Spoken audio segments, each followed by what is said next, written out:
Hello, everybody, and welcome back to the Gaming Mix podcast, your official podcast from analogstickgaming.com. If you don't know me by now, my name is Jordan, one of the co-owners, and to my right, as always, but in this fancy new look that we have here, that we've sort of repurposed from our friends at the Outer Haven, is Jeff, the founder of Analog Stick Gaming. How are you, Jeff?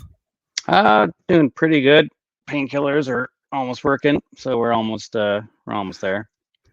That's that's always a plus because you're sat there with your bad back all the time. I've often got a cold, and that's why you see me going over here, blowing my nose off camera. It was -2 here last night, in centigrade, so that's pretty cold for our American friends. So the weather hasn't been great, but it's a nice time of year for video games, Jeff. And of course, we recently had the announcement of the Game Awards nominees. There was lots of controversy, which I'm sure we'll talk about over the course of this episode, because this is, as the title suggests, our Game Awards predictions episode, which you can see at the bottom because, like I said, fancy new looking show here today. And we will be predicting every category because for those of you that are maybe new around here, the way that we do things is whoever wins whoever wins the Game Awards predictions basically gets the deciding vote on any ties that we have in our kind of Game of the Year ranking for the overall site there, because we do it based on a point system, which we'll explain when that episode happens at some point in December, I would imagine. Yeah. But for now, Jeff, before we get to video games and stuff, have you been doing anything else recently? Not really. I mean, I got a puppy, and we basically went and introduced him to the dog that I lived with previously, and they got along extremely well. Roscoe's had a little bit of an injury, so it's been good for him to kind of like play like a puppy as well too. So they were like running That's around nice. barking and stuff, and Oh, it's been that's pretty nice. good because Banter has been kind of scared of like some other dogs and bigger dogs. So getting that time to let him play has been great. We've got Yeah. him set up And for be around a dog that is kind of, a bit bigger and a bit is yeah, probably we got him set helpful up as well. for doggy daycare starting on Sunday. So that'll be kind of nerve wracking, but no, Nice. he's doing extremely well. And have you put out any reviews recently, Jeff? Um, yeah, let's bring up the old website here. A little creaking here. Yeah, so I think since the last we recorded, I've put up quite a bit actually. We put up Legend of Zelda: Echoes of Wisdom. I put up You loved that Awaken. game, didn't you, Jeff? Oh, loved it. Unbelievable. Oh my God. If you want to go, if you want to read a glowing review, go read that. It should be Um, it should be nominated for Game of the Year, right, Jeff? oh, hells yeah. I don't know why it's not. It should be nominated in all 6 categories. Awaken, Astral Blade. I've also put out review for Slitterhead, which we'll be talking about later. I put out review for Rage of the Dragons Neo. And I've put a review out for Threshold, which is the next game from Critical Reflex. I was extremely praised on Mouthwashing, which was the previous release that they had put out. Different developer. Threshold is made by a guy who actually works at Arcane. He worked on Marvel's Blade. He worked on Dishonored. So he put out his own little game, and it's actually not too bad. Nice. I do want to, while we're here, before we move on to the Game Awards, the Golden Joysticks was yesterday, and I want to give a congratulations to our friend Naman MBZ, who's been on the show a few times, because Balatro won an award during the Golden Joysticks, and he works for PlayStack, who is the publisher of Balatro, a game that many people seem to finally be discovering in the last week or so, and I wonder why that would be, but I'm sure we'll get to that later on. Right, Jeff. Should we kick off these predictions? All right, sure. Okay, so let me scroll to the bottom here because they like to put game of the year up at the very, very top. Um, all right, so we've got best esports team. So we're going to be starting off with the fact that there's a couple of these categories that we don't give two shits about. I don't follow esports. I don't follow any of that stuff. So these are Um, going to be guesses, but we need them to essentially separate us. Yeah, because like there's going to be a couple categories that we're going to be voting the same, and unfortunately, it's not really fair to do a like if like a roll of the dice of who gets to like pick a vote, and then you can't pick the same one. That's just I don't think that would work out that well. Yes. Um, all right, so we basically got best esports team, and that is I like how they have it. It says They have it in the bullet point they as have it well. in the bullet points. That is so funny. All right, GameSpot.com people. All right, we have Billy Billy Gaming for League of Legends, Gen G, League of Legends, Navi, Counter Strike, T1, League of Legends, and Team Liquid, Dota 2. Um, I think my vote is going to go towards T1, League of Legends. Okay. And that is because that is the team that I believe Faker is on. Okay, interesting. So because the only one of these that I've actually heard of quite a lot, and that's my only reason for making this vote, I'm going to go for Team Liquid. Okay. All righty. All right. So now we go with best esports athlete. I am not even going to attempt to pronounce the actual real names. So we're going to go with 33, Alexib, Shovi, Faker, Zaiwu, and what appears to be their cat basically like crawled across the keyboard, and that is ZMJJKK. Um, I'm gonna Brilliant. I'm gonna go with Faker just because he's the only person of that entire list I know. Yeah, so that would have been my thinking, but for the sake of being different, I'm going to go with um let's go with 33 because if you're bold enough to kind of give yourself a number as your name, you must be confident in your skills. I wonder if he'll play 33 Immortals or if that's what that game's called. Alrighty.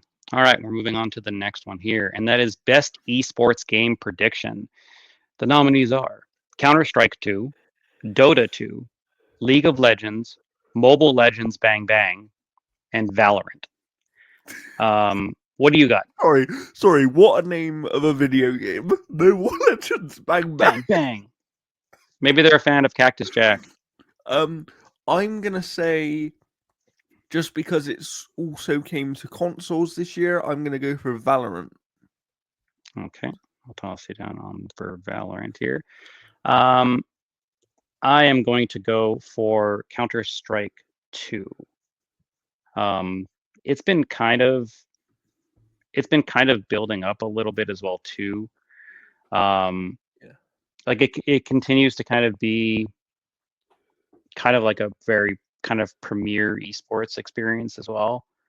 Um, and it's I mean I would go with League of Legends just because of like Faker and all that kind of stuff, but I don't know. I'm gonna go with Counter Strike 2. Nice, nice. I mean, one of us, one of us has a decent chance, I think. But League of Legends is League of Legends, so you never Yeah, know. But I'd love it if Mobile Legends Bang Bang because I've never heard of it. But that's a great name. because they're gonna be on stage, bang bang, and then they're kind of Mick Foley's gonna be like, hey, I know that reference. All right. Um, so this one here is Content Creator of the Year. And I've Um, never heard of any of these people. like I don't know why Maximilian Dude's not on there. That doesn't make any Yeah, sense. He's my yeah. cat's favorite streamer. All right. So we have content creator of the year, and that is Case O, um, Eloan, Techno Gamers, Typical Gamers, and USADA Pecora. Um, I'm gonna go with Queso just because like that just sounds like a neat name, like like quesadilla. So like queso, Yes, like just the spelling of it. So I'm just gonna go with that just because of the spelling. nice. Um, okay, so I don't know any of these people, so I apologize to them for Neither that. does anybody. That's why they're up here. But what I will say is, for those of you that know my gaming name, it is Wheelie Average, and I would say the name closest to that is Typical Gamer. So I'm going to go with Typical Gamer. All right. All right. So we have most anticipated game, Do we and even need to read these out? We know what the answer is. oh, exactly. But we'll read them out for the sake of prosperity. Plus, my dog is he doesn't know. Um, Death Stranding 2 on the beach. What a dumb subtitle. First off, can we say that? Like, It is very weird. I mean, I get it because the beach is a big part of Death Stranding and it is part of the lore and the story and all I that know, stuff. but it's just It's like a weird name. it's it's a couple words off from like a alcoholic cocktail. Yeah, Um, yeah, so we got Ghosts of Yotai, Grand Theft Auto 6, clear winner. Metroid Prime 4 Beyond, and the only other game that I could see as any type of contention would be Monster Hunter Wilds. yeah, Um, yeah. but I mean, But yeah. is GTA 6. Oh, hell's yeah. It Like like there's people have been waiting for that game for over a decade at this point. It has to be GTA 6. yeah. On that note though, I will say that I'm slightly surprised Assassin's Creed Shadows didn't make it into this list. I think like the reason probably is that that game has had a little bit of controversy just because like it hasn't really been in the news for a lot of like extremely positive Yeah, that's true. things right That's true. now. Mm, That's the only thing that I can think of. Just the Assassin's Creed license has not been a um, I would say an industry friendly title because like Valhalla was a very long game, and I know a lot of like yeah. outlets and And stuff were also just there's tired of it. bad press around Ubisoft at the moment as well, right? So Yeah, that sort of goes against their games as well. But it just surprises me in the sense that Shadows is doing something that fans of that franchise have wanted since it began. yeah, So that is a very highly anticipated game, even if it does have that controversy around it. So I was a little bit surprised to see it not make the list, but quite frankly, I think it doesn't matter what made this list. It was always going to be GTA 6. yeah. Um, One that I'm. Oh, I think this list actually forgot one. Oh, really? Um, because I'm not seeing it here. And that is best adaptation. Ah, okay. Let me bring it up. Okay. All right. So the nominees for the Game Awards 2024 Best Adaptation is Arcane, Fallout, Knuckles, Like a Dragon, Yakuza, and Tomb Raider: The Legend of Lara Croft. Um, Here's the thing. I Go want on. Arcane to win this so much because it is the most 10 out of 10 thing I have ever seen. Like, this is my favorite TV series. This is my favorite adaptation. This is absolutely perfection. They took a show or they took a license that is not necessarily known for its lore. It has it, but it's not the driving focus of it. And they created a show about the origins of so much of it, especially Jinx. And they created just a phenomenal, like Mhm. groundbreaking program. However, recency bias Mhm. and critical acclaim of Fallout is where I think this goes. So That's interesting because I really want Fallout to win. Yeah, And my reasoning for that is because I've never seen an adaptation nail the tone and feel and look of something as well as Fallout did, yeah, while also doing a completely original story that fits within the lore yeah, of that world, right? I do think it deserves awards for that. I think it's far better than people thought it was going to be. I think it, you know, the performances were amazing, but I actually think that Arcane is going to win this award. yeah. Um And see, like that's the thing. It's like I want Arcane to win, but I just have this feeling that like because Fallout became this like I'm gonna say like more of a cultural phenomenon because like yeah. Arcane had that, but it never really got. I don't think it got people to like subscribe to Yeah. Netflix or something to Fallout see it. Fallout impacted the industry as well, right? That's the thing is like Fallout not only was a great adaptation, Yeah, but it helped the video games. Like we saw that like immediately after the show, millions of people were playing the video games. There were people that signed up to Amazon just to watch Fallout. Like, yeah, I know what you're saying. I'm gonna, considering you are predicting Fallout, which is the one I want to win, I'll predict Arcane. And that yeah. way we've split on it, and one of us will be right and one of us will be wrong, but the other I just one will got be to very add happy. this to our list. Oh, I'm typing mobile. Fallout. What was the other ones?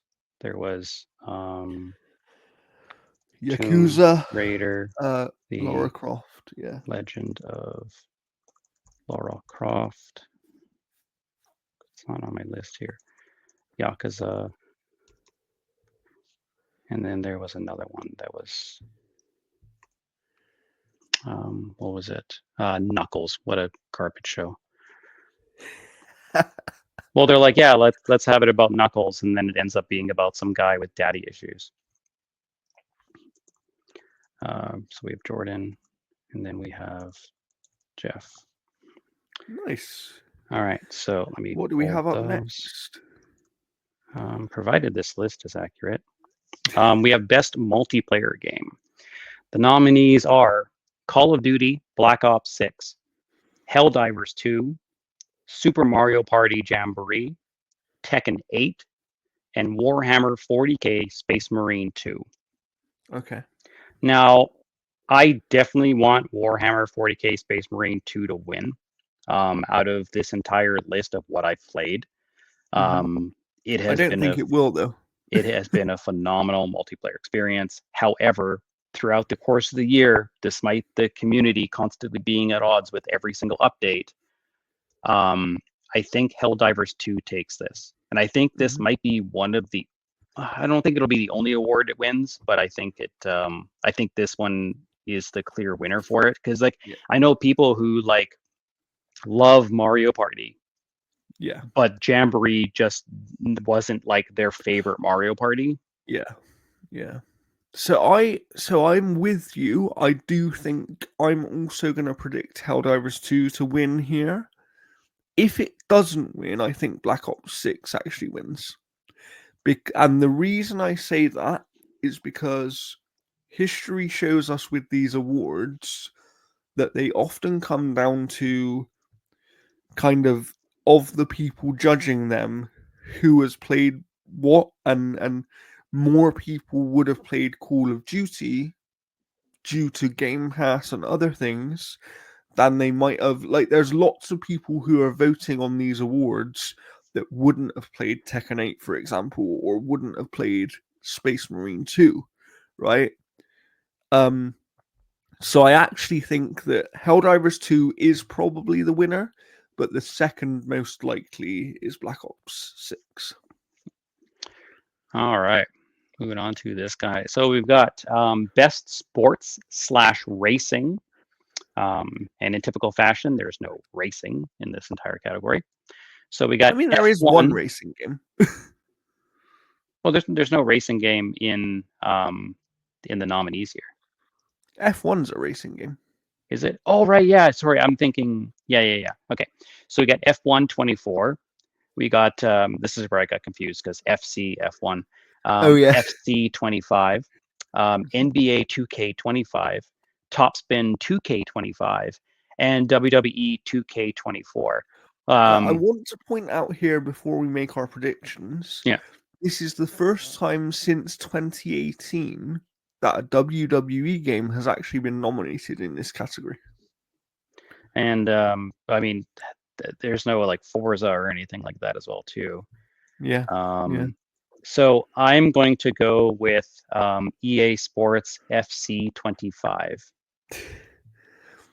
I think that you're probably right. For the sake of being different, I'll go with WWE.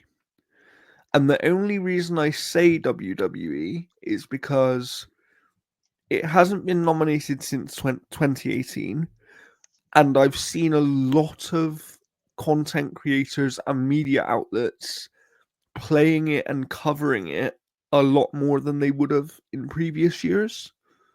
So I Hmm. think that might make a slight difference, but I do think you're probably correct. I expect FC25 to win it, but my official prediction, for the sake of being different, is WWE. All right. So we have next category is Best Sim slash Strategy Game. And the nominees are Age of Mythology Retold, Frostpunk 2, Gami Path of the Goddess, Manor Lords, and Unicorn Overlord. Um, I am going with Unicorn Overlord. I knew that's what you were going with. That was very obvious. That game is Um, so freaking good. I actually think so far this is the tightest category. I don't think Path of the Goddess will win it. No. I actually don't think that has any chance. Manor Lords is a very good game, but I'm not sure how many people played it because it is, a much smaller developer, cheaper game. Age of Mythology, I think for some people really love it, but then there's always that thing of, well, it's just Age of Empires with Yeah. mythological So stuff, right? should I put you down for Frostpunk 2 then? Yeah, yeah. Okay. All right. The We'll go with that. All righty. Nintendo category next, that they're not going to win this year. Yeah, I don't think they are because there's no fucking way that Princess Peach or Super Mario Party Jamboree takes it. And Echoes of Wisdom, I mean, you can read our review on the website. It's definitely not a contender. Uh, all right, so the nominees are Astrobot, Princess Peach Showtime, Super Mario Party Jamboree, The Legend of The Legend of Zelda: Echoes of Wisdom, or Echoes of Boredom, really. The Plucky Squire. Um, Astrobot is the clear winner here. Yeah. This is a industry-wide beloved game right now, and you I know, haven't even finished it, but this Astrobot has to win, even from what I've played. It's like it is the best game out of these games. I also loved Plucky Squire. I actually really did enjoy Plucky yeah, Squire, but it's not the same quality of experience as Astrobot. no. And therefore Astrobot is the clear winner here. So yeah, I'm going for that also. And for anybody who absolutely loves Astrobot and you're like, I would love another experience like that. There is Bati, what is it, Cyberland or something? Jeff, Body Byte Jeff, Light. So it's Bati Byteland Overclocked. It's a very Astrobot like style game, but you can play it co-op, like local co-op. oh wow, okay. Um, check this game out. I believe it's got a demo, but honestly, it is incredibly charming, very, very good. And definitely give that guy a shot. Nice. All right, so we've got I think here. Let's see here. I'm losing my pace here. Best fighting game. So the nominees are Dragon Ball Sparking Zero, Grand Blue Fantasy versus Rising, Marvel vs. Capcom Fighting Collection, Arcade Classics, Multiversus, and Tekken 8. So this is sort of interesting that Marvel versus Capcom collections here because it's not new. It's just a No, collection. and it's not even a remake of those games. No, It's it's literally just just a port. arcade perfect ports. Yeah. Um, like even Maximilian Dude was like, I would not have put this here at all. No. Um, but I don't know. Out of this entire list, I would say Tekken 8 because like Multiverses is not doing good right now. Like it hit when it first came out in beta. Plus, it won it last year. Yeah. Yeah. You know, so like I don't think it takes it this year because I don't think anyone's enamored with it anymore. No. Um, No. so for me, I'm gonna go with Tekken 8. Okay, I'll go with Dragon Ball Sparking Zero because I haven't played it myself, but everyone I know who's played it seems to love that game. So, so yeah, I'll go with that.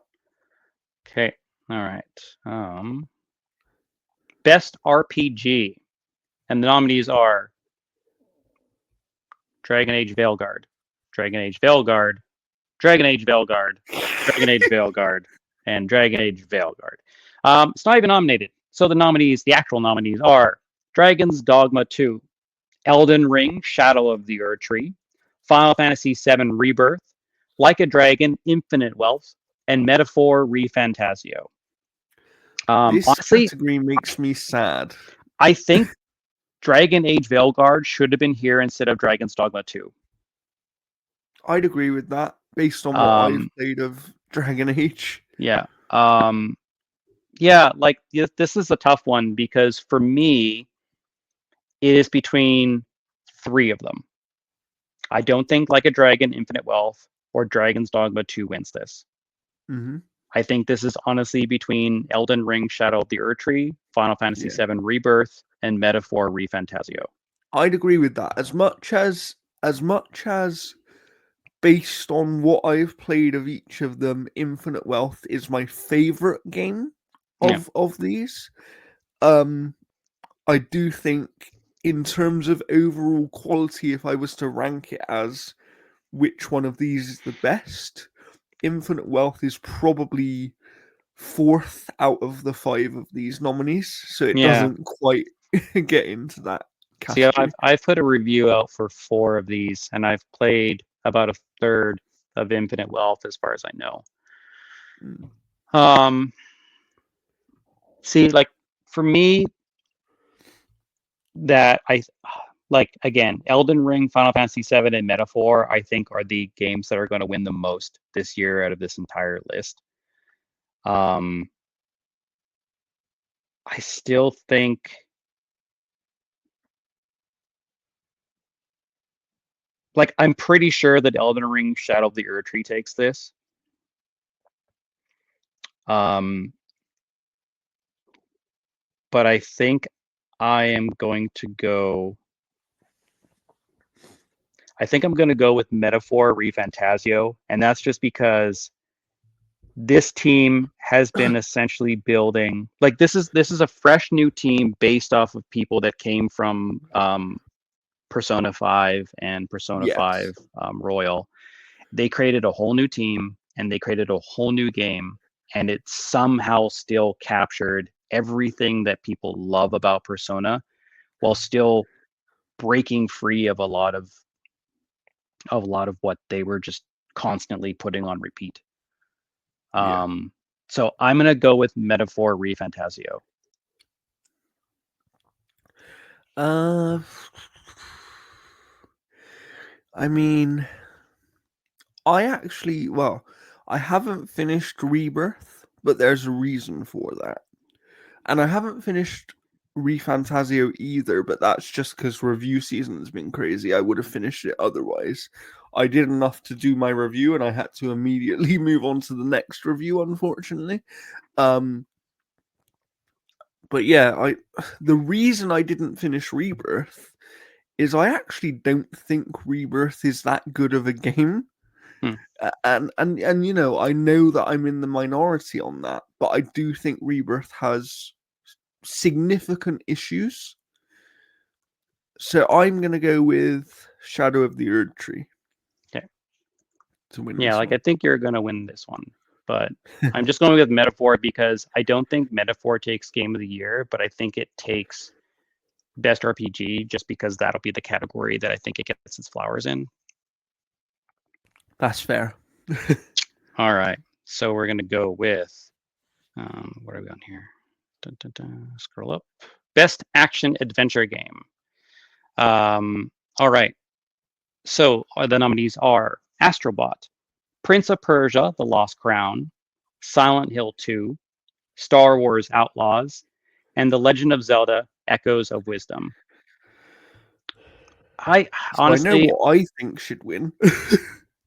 like personally, I would love to see Silent Hill 2 take it just because that team's finally kind of like delivered on kind of what What that they've studio always was wanted founded on. to, right? Yeah, yeah.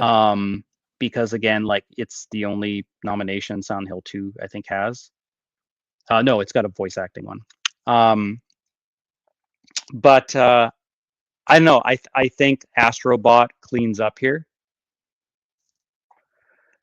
So Um, that's interesting because to me, and I've had this discussion with a few people recently, but it's like what I think there's a lot of contention over what an action adventure game is anymore. Because, for example, is Prince of Persia: The Lost Crown, is that actually an action adventure game? I would say yeah. I think You like know, again, like there's best action and best action adventure, which feel almost kind of like the same category. yeah, Um, but I would say like best action adventure, I think, is a game where you remove a few things that separate it from being best RPG. true, true, So like best action game, when we get to it, I look at those and I'm like, those are all action games. interesting. But when Because you, my thing is, when I think of action adventure game of this list, the one to me that epitomizes action adventure game is Star Wars Outlaws. yeah, but the only reason that I don't think that takes it is because Ubisoft, rushed that game Yeah. out to the industry in regards to like not giving them enough time, and I don't Yeah, so think it gets its people flowers. were rushed to play it and they didn't like it that much. And then when they all replayed it again later, and you can go and see these people like Gene Park Yeah, and many other reviewers, when yeah, they played it later and were able to take their time, they yeah. actually liked the game a lot more than they did And it's been originally. getting a lot of updates. Like they just Yeah. removed like 4 stealth locations. Yeah, they just so the game. Well, we might as well talk about the news since we're on the subject of the game very quickly. Yesterday, Star Wars Outlaws launched onto Steam on PC. Yeah, It wasn't available on Steam at launch, and alongside that, they did a massive patch which has changed certain gameplay elements of the game. It has removed forced stealth from almost all sections of the game as well. So you yeah. can still do stealth, but you don't have to maintain stealth anymore. Whereas when we played it, you did. So, but I don't know. We were in the minority, Jeff. Of we both actually really liked the game, right? Yeah, no, I thought the game was actually really good. Yeah. So I don't think Star Wars Outlaws will win, but when I think of action adventure, to me that is the most action adventure game on this list, and I think it should win for that. I do think Astrobot will win, but I don't think Astrobot should be in this category. I'll be honest. Hmm. I So what do you don't got? think it's. I don't think it's an. Um, I would like to see if we're saying Prince of Persia: Lost Crown is an action adventure game. I would love to see that game win because that team got dissolved, but the game was beloved by everyone that played it, and I'd love to see them get that final kind of reward for their work, you know? And So yeah, Guillermo Prince of comes up Persia: and he's Lost like, "I Crown. accept this award. I will cut it into pieces and spread it to the team." So yeah, I'd love to see Prince of Persia win, so I'm gonna predict that one. All right. Okay, so let's see here. Just making sure the list ties up here. I just have two lists going just in case they skipped out on anything. Nice. All right, best action game. So the nominees are Black Myth Wukong, Call of Duty Black Ops 6, Helldivers 2, Stellar Blade, Warhammer 40K Space Marine 2. hmm Um, I know what Jeff's going for. Now, here's the thing. There's audience vote has 10% swing, correct? Yes, I believe so. So because of that, I'm going to say that Black Myth Wukong probably wins this. Just because of that. Interesting. Um, because like I don't think Call of Duty Black Ops 6 takes it. No, I don't. Helldivers 2 got best multiplayer already. So the reason I don't think Black Ops 6 will take it is because and this is genuinely the truth, I don't think enough people in Call of Duty play the single player anymore. Whereas if they did, I think it might have a chance. Yeah. See, like I would love Stellar Blade to take this, Yeah, but I that's what I just think thought that you were going to more go with. people, yeah, I just think more people have played Black Myth Wukong than Stellar True, Blade. I think most of the true. industry saw Stellar Blade as being nothing but like fan service and kind of skipped over it. Yeah, Um, that's true. That's true. Well, considering you're going for Black Myth, to be different and to trust you, because I still haven't had time to actually play it yet, I'm gonna go with Stellar Blade. so you're going for the stuff that I want, and I'm going for like the what I think. Yeah, yeah. Oh, this next category is an interesting one, but if I'm honest, I think there's one game that probably wins. All right. So yeah, I haven't seen reviews on one of them. Arizona Sunshine remake. Sorry, best VR/AR game. That is Arizona Sunshine remake, Asgard Wrath 2, Batman Arkham Shadow, Metal Hellsinger VR, and Metro Awakening. Um, I just remember when this game came out, it got incredible reviews, and that was Asgard Wrath 2.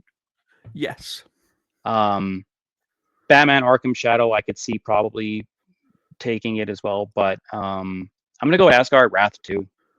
I'm with you on that one. I'm absolutely with you on that one. I think to me that's the most well reviewed and well received VR game I can remember since Half-Life Alyx. Yeah. So it has to be that, in my opinion. Alrighty. All right, so we're going to best mobile game, and that is AFK Journey, Balatro, Pokemon TCG Pocket, Withering Waves, and Zenless Zone Zero. Um, I think that there is no way that Balatro loses this. I would agree. I do have a little bit of concern that recency bias might help Pokemon.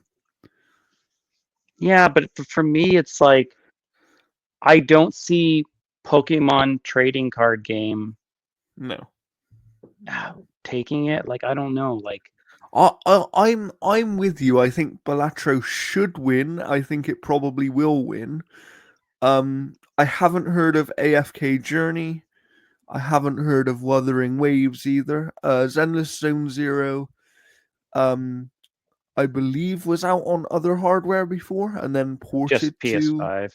mobile.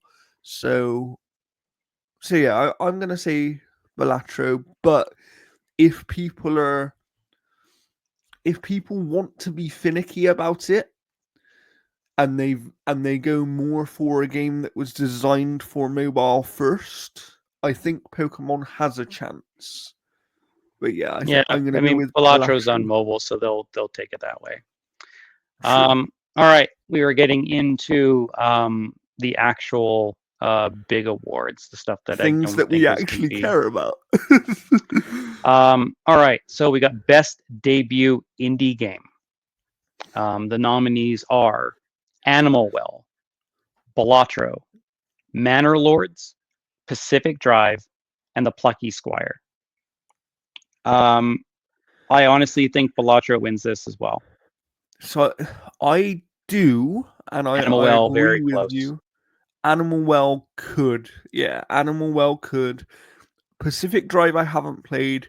Plucky Squire I think was a bit too divisive because Yeah, people either loved it or really didn't click with it. yeah, And then Manor Lords I don't think enough people would have played. Um, so yeah, I'm gonna go Balatro again, same as you, but I think Animal Well is a very close second and might steal it because Balatro has chance of winning in other categories as well. yeah.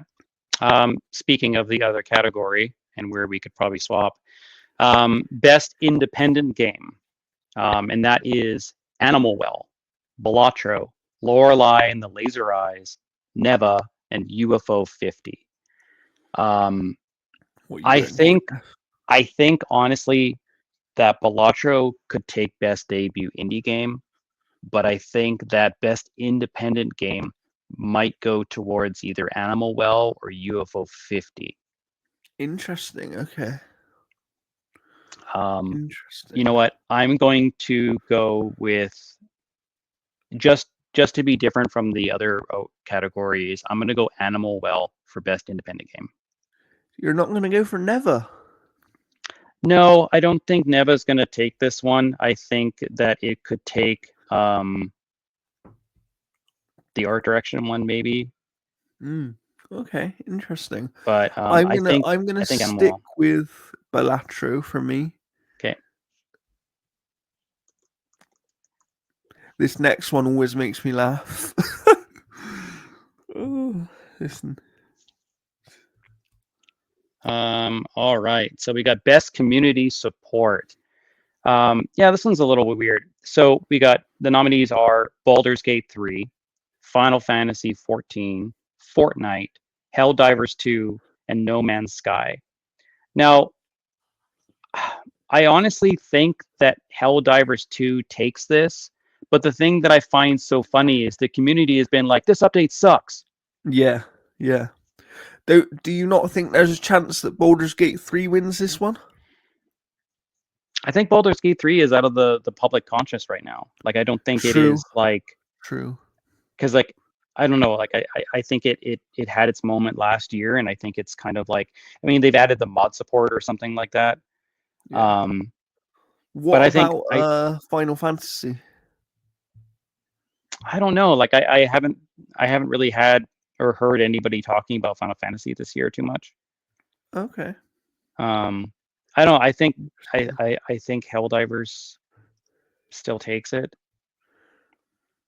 Fair. Because they're British and he also made me laugh during COVID times when he was taking a drink while they won an award, I'm going to go for Hello Games with No Man's Sky. um, just Okay. because, yeah, Sean Murray, yeah, I find him very funny and I still think really they should just win best community support of all time because the fact that they stuck with that game and made it what the community wanted it to be is ridiculous because they didn't need to do that. And I am actually looking forward to their next game, Light No Fire, which is the one that's based on one planet. That's going to be interesting. Hmm. All right. So our next category is best ongoing game, and the Okay. nominees are Destiny 2, Diablo 4, Final Fantasy 14, Fortnite, and Hello Games, Helldivers 2. Um, honestly, I think Helldivers 2 takes this Okay. Even though people complain. because when you take a look at even with people complaining, because like I constantly see still people jumping into Helldivers, like when you have those, like it has a lot of those like gaming moments of like last second victories and things like Yeah. that really get True. people into those things. Um, yeah, I'm for being different, but I also do have a reason behind it. I'm gonna go with Diablo 4. Um, and my reasoning for that is they have continuously improved that game. Every single season they bring out, people have yeah, said it has improved. But also on top of that, they actually had a full-on expansion not too long ago, and I think that will also be in people's minds. So in terms of the amount of content they've actually had for an ongoing game as well, and the fact that the game is improving, I think Diablo 4 will win personally. But, you know, Helldivers 2 was a massive success at the start of the year. So many people played it and it was beloved. I just don't hear anyone really talking about it anymore. yeah. That's my only thing. So All yeah, right. I'll go with Diablo. Okay. All right. Next category is games for impact, and the nominees are Closer the Distance, Indicta, Neva, Life is Strange Double Exposure, Senua's Saga, Hellblade 2, and Tales of Kenzara Zhao. Um, this is where I think Neva could take it because I know the industry was very lukewarm on Life is Strange, Double Exposure. I haven't heard anyone talking about Indicta or Closer the Distance. Much of the industry has already forgotten that Hellblade 2 has come out this year, and Tales of Kenzara Those Zhao people are did not crazy. do well.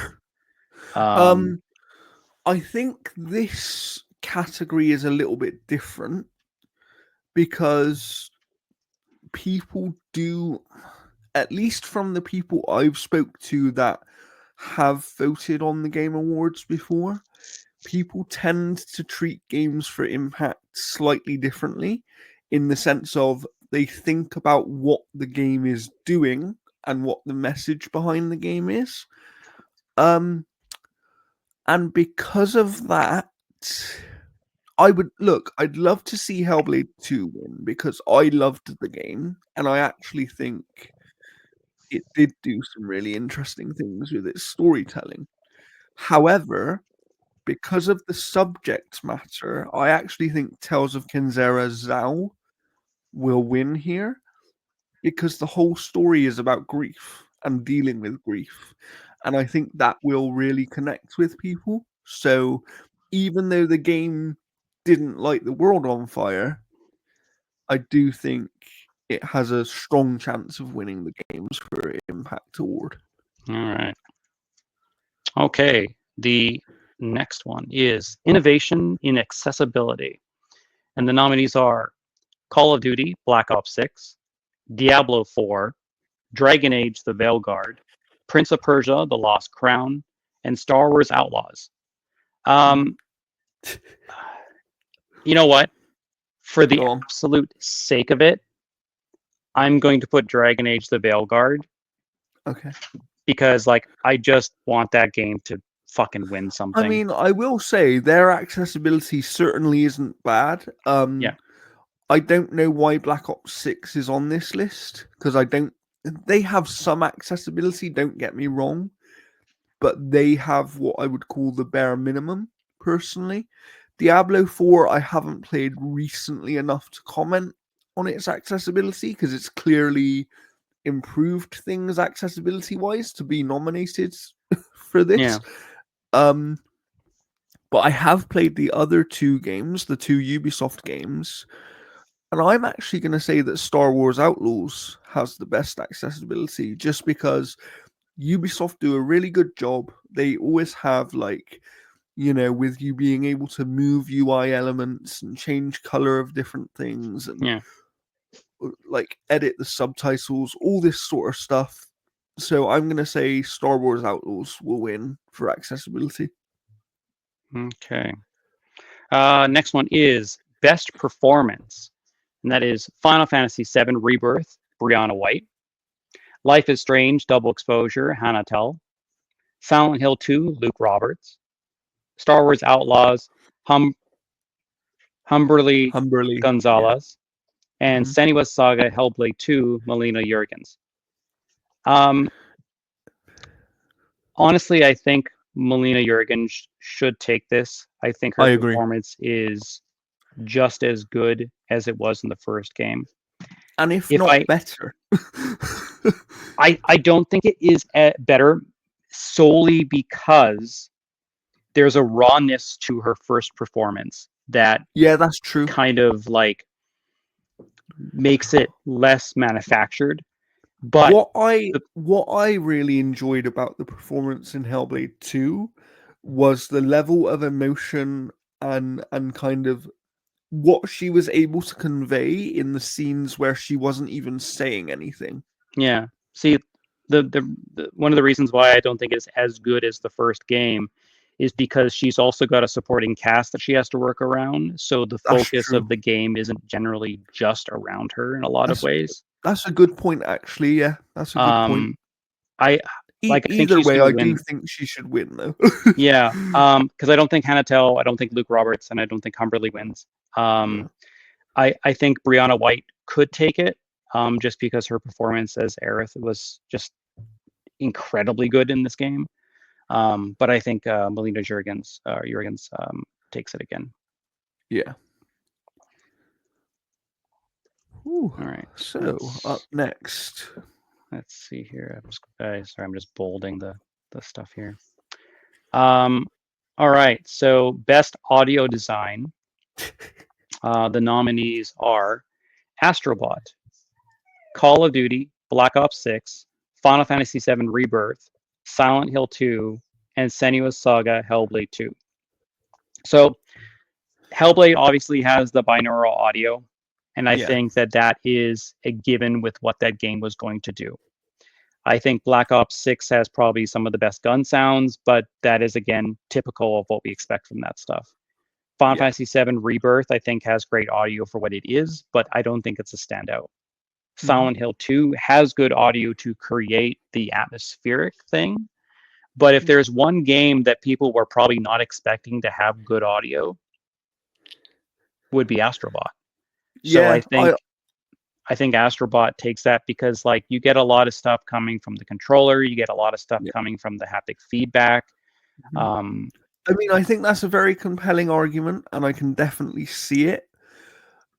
Me having the more technical mind, like in the way that I think about things, I still think that Hellblade 2 should win this award because when you're thinking about what audio design is, it it is sound effects, it is those sort of ambient sounds in the background, it's you know, but it's hmm, also how those sounds are used in conjunction with the game itself. And when you're playing Hellblade 2, just like the first game, you genuinely feel like voices are in your head. Do you know what I mean? And See, I got that yeah, less. I got that it less this time around because like the voices were more of these like unreliable narrators more so than like faking out certain things from the first that is game. true. That is true. But yeah, for the sake of being different, because I do think you have a very compelling argument about Astrobot, and I do think, it exceeded expectations in that department. But for the sake of being different, I'll stick with Hellblade 2. Okay. All right. So next one is best score and music. The nominees are Astrobot, Final Fantasy VII Rebirth, Metaphor Refantasio, Silent Hill 2, and Stellar Blade. Now, Stellar Blade for me has the best soundtrack this year. Like literally, like my ringtone is one of the boss themes, and it is unbelievably good. Um, Silent Hill 2, I think, has great music, but it's a franchise that kind of knows or has been known for great music. People love the Silent Hill stuff. Yes. Um, Metaphor Refantasio, I think it has good music. I don't think it has as music as good as Persona 5. Like the some of the battle themes and stuff, like I wasn't wowed over with. Um, I love the music in Final Fantasy VII Rebirth. Like it is just phenomenal. So for me, it's between Final Fantasy VII Rebirth and Stellar Blade. Um, I think I'm going to lose on this, but I want Stellar Blade to have one nomination from me. Okay. So I'm going to go with Stellar Blade. Okay. So I have played. Well, I've played or heard the music of most of these games, other than Stellar Blade. Silent Hill 2, I did check out the music because I was watching someone play a bit of it. Um, but what I would say is, at least for me, when I'm thinking about best score and music, it's not just about the quality of the music and whether I would listen to it outside of the game, right? For me, part of being a great score is also how that music is used to reflect or amplify what is on screen. In the same way that in a movie, you will have these big scenes that happen where there isn't any talking, but the music is giving you the emotion of what's going on, right? And along those lines, I actually think that as much as I didn't love what I played of the game, but I'm going to go back and finish it, I do think Final Fantasy VII Rebirth will win. Yeah, that's where I'm pretty much as well too. But I do want to give Stellar Blade at least some props here. Nice, nice. Okay. All right. Next one is, let's see here. Just want to make sure these lists line up because I don't want to miss best performance, audio design, score and music. All right. So best art direction is up now. The nominees are Astrobot, Black Myth Wukong, Elden Ring, Shadow of the Ur Tree, Metaphor ReFantasio, and Neva. I think Neva is gorgeous. That game Mm-hmm. is absolutely stunning. I think Metaphor has got some fantastic art design as well too.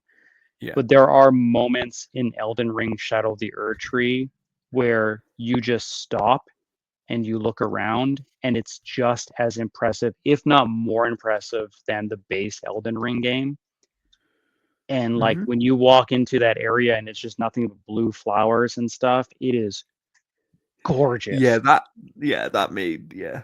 Um, Um, yeah, no, I understand that. So you're gonna go with Elden Ring. yeah, this is um, from now on. I think Elden Ring basically sweeps. interesting. Um, so I'm kind of with you.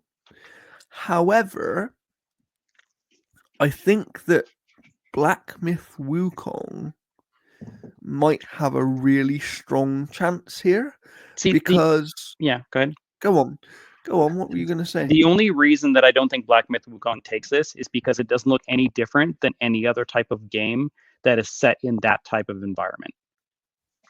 True, true. Um, but yeah, for the sake of being different again, and because I do think it's probably the closest to Elden Ring in terms of what it does with kind of unique art direction and different things it does with its bosses, I'm going to go for Black Myth Wukong. Okay. Jordan. Okay. Best narrative is up next. Ooh. Making sure the list adds up here. All right. So, best narrative. The nominees are Final Fantasy VII Rebirth, Metaphor ReFantasio, Like a Dragon Infinite Wealth, Senua's Saga Hellblade 2, and Silent Hill 2. I don't think Hellblade takes this because I think I the don't. story is probably the weakest of Yeah. these ones. I And do. I like the story, but of these nominees, I do think the story is the weakest. yeah, Yes, I'd agree. and I honestly think that Final Fantasy VII Rebirth or Final Fantasy VII, the whole remake trilogy, I think it's Mm. going to be a Return of the King situation where when the next one comes out, it's going to sweep because everyone's just going to combine all of it. True, Um, maybe.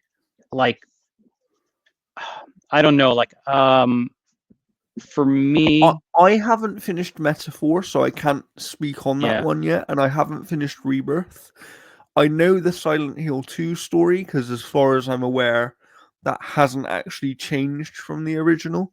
Yeah, like Um, they've altered like little bits and pieces for context and little yeah. things like that. But yeah, what do you got? I really do like the Silent Hill 2 story. I think it's a very good story.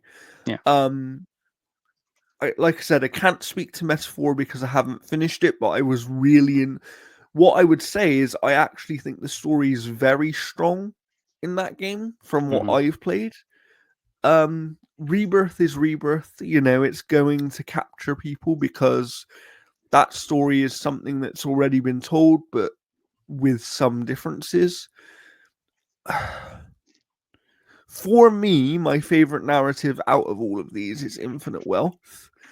And I do think that there's a chance, because of the story that was being told and because of the story around Kiryu, especially, and him being the main character of the franchise for so long and having a connection with so many people, I think that essentially anyone that played Like a Dragon who's voting is probably going to vote for Like a Dragon. So even though I don't think it will win, deep down, I'm going to give that one the prediction here. All right. Oh, they put best adaptation way up here. I'm gonna remove that. That's Okay. funny. All Take right. that one. So we are down to the last two categories. Now, generally, whatever wins best game direction, I think, is typically taken game of the year. Yeah, Um, I'm not sure. The only year I'm not sure if that happened, I'd have to go back and check, was It Takes Two. I don't know if It Takes Two won Best Game Direction and Game of the Year. yeah, I'm not I sure. know I know it won Game of the Year, but I'm not sure if it won Best Game Direction as well. Yeah.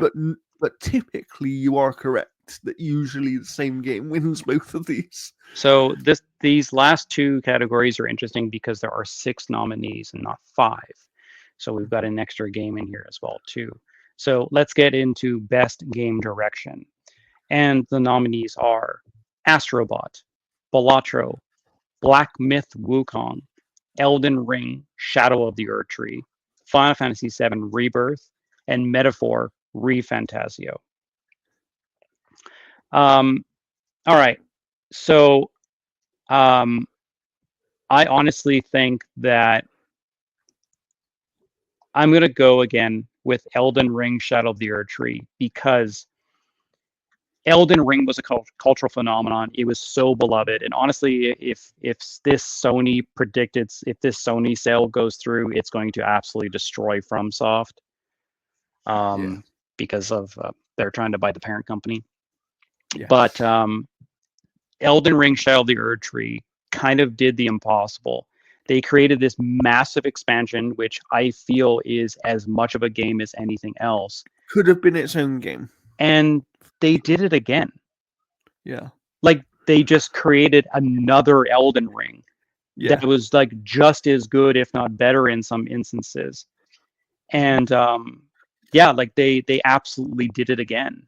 Like I think the art direction for Metaphor ReFantasio is probably second, or sorry, the game direction for that is probably second. Um, Interesting. Okay. I think Rebirth is phenomenal for like, excuse me, making like the open world aspect of it, because like Remake was very tightly contained, and I think they did a phenomenal job with that. I don't know enough about game direction to kind of like really like express my thoughts towards like something like Astrobot or Balatro, because like Astrobot So basically is what kind of just Mario Galaxy. what I would say with game direction, because as you know, Jeff, I do know a little bit about it. Um, the way I like to think of it is, did the team achieve what they set out to achieve?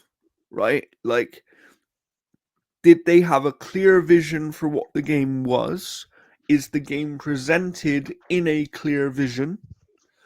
And does it have unique aspects to it? For example, um, Alan Wake 2, right? That was my like Alan Wake 2 is one of the best directed games ever because they knew what they wanted that game to be and they made all of the different elements of it make sense within the one package, which is very hard to do.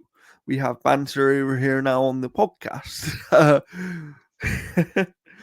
um, I do want to talk about Elden Ring for a minute while we're on the subject, just Yeah, because there is some controversy over this one. Because, of course, Shadow of the Erd Tree is not its own game; it's an expansion.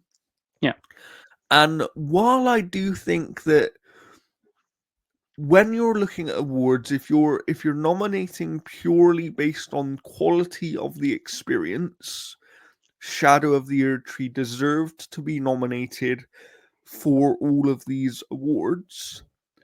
I also can understand people's frustration because I do think that there is a very valid argument to be had that why were the rules changed this specific year to be like, oh, now expansions and DLC are eligible for all awards I when think realistically they should have their own category. I think when you create a game that is the caliber of what Erdtree is, you have to adapt because the industry basically has changed so much over the last Yeah. decade that you have to adapt and change. We've seen this across, tons of different examples, whether it's as minor as something like Xbox Live Arcade games had like a certain size, and then they changed Yeah. that because the games were evolving. So I think you have to adapt and change these categories and Yeah. the rules for True. them, because like 2 or 3 years from now or whatever, they're probably going to alter more things as well too. Yeah. And So that's what I mean. But what I will say is I can understand people's frustration because at the end of the day, you do have to own a game that didn't come out this year to be able to even access Shadow of the Erd Tree.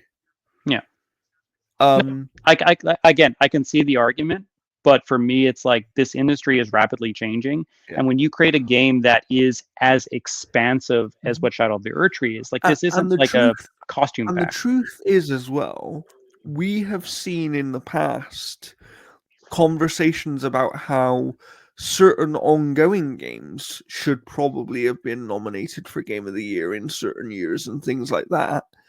And now, because of these rule changes, they can be. Yeah, Like, uh, so what I would say is my biggest problem with this whole situation isn't Shadow of the Erd Tree being nominated, although I understand people's frustration with it. My biggest problem is actually the fact that it almost feels like they did it this year so that Erd Tree could win when they should have done it years ago.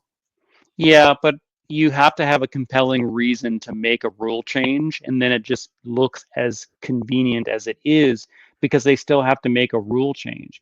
It's the same True. way as like if 4 or 5 years from now they make another rule change, there has to be a precedent. There has to be an example to make that rule. Yeah, there Otherwise, they're has not to going be a to think reason, about it. right? Like they're Yeah, not going to that's go like, true. oh, hey, let's say, um, they alter another rule and then they're like, oh well, it's been 4 years since we've made that rule change and nothing's happened. Like there has to be a precedent, like there has to be an example to move that rule forward, and it's Yeah, just convenient again that Elden Ring does it this way.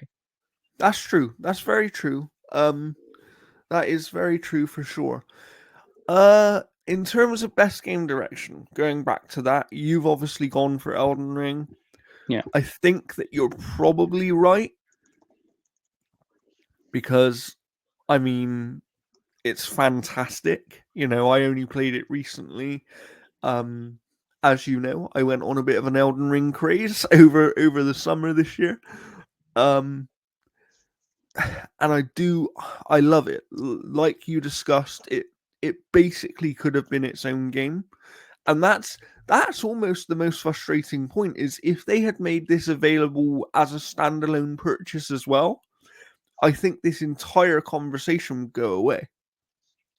Like, like Mm. if they had done something where they said, "Yeah, okay, this is an expansion, but you can also buy it separately if you just want to play this," almost like Assassin's Creed did with Assassin's Creed Freedom Cry years ago, where that was originally an expansion to Black Flag, but it was also available to purchase separately because it was big enough to be its own game.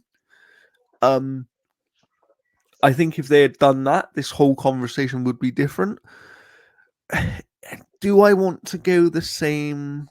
I probably should, but for the sake of being different, because I haven't nominated it yet, but because I did like what I played, I'm gonna go for Metaphor ReFantasio for best game direction.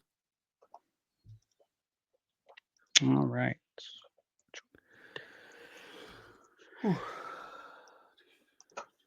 All right. So there isn't too much of a change here, really, for what we've got for Game of the Year. It's basically the exact same things. So again, the nominees are Astrobot, Balatro, Black Myth Wukong, Elden Ring, Shadow of the Erdtree, Final Fantasy VII Rebirth, and Metaphor ReFantasio. Um, in a lot of ways, I almost kind of feel that Balatro takes this. I would love to see Balatro win Game of the Year because it would also be the first independent game to ever win Game of the Year at the Game Awards. Because yes, you could make that argument for It Takes Two, but It Takes Two wasn't really an independent game because it No, it was had EA published by behind it. EA Originals. Yeah, Um, so therefore, I would love to see Balatro win it, and if it wasn't for Elden Ring, I actually do think Balatro would win it yeah, because you'll know, Jeff. I don't believe you've played Balatro, but no, you are very aware that in the first half of the year, Balatro was the most talked about game. Like until Shadow of the Erdtree came out, essentially, Balatro was the most talked about game for the entire year. I would love it to win, but I just think it's going to be Shadow of the Erdtree, unfortunately. yeah, As much that's as where I I'm love at as that well. as well. Yeah. All right. So we are going to go through just as a, oops, why did that do Yeah, that? you can summarize what we have here, Jeff. Yeah.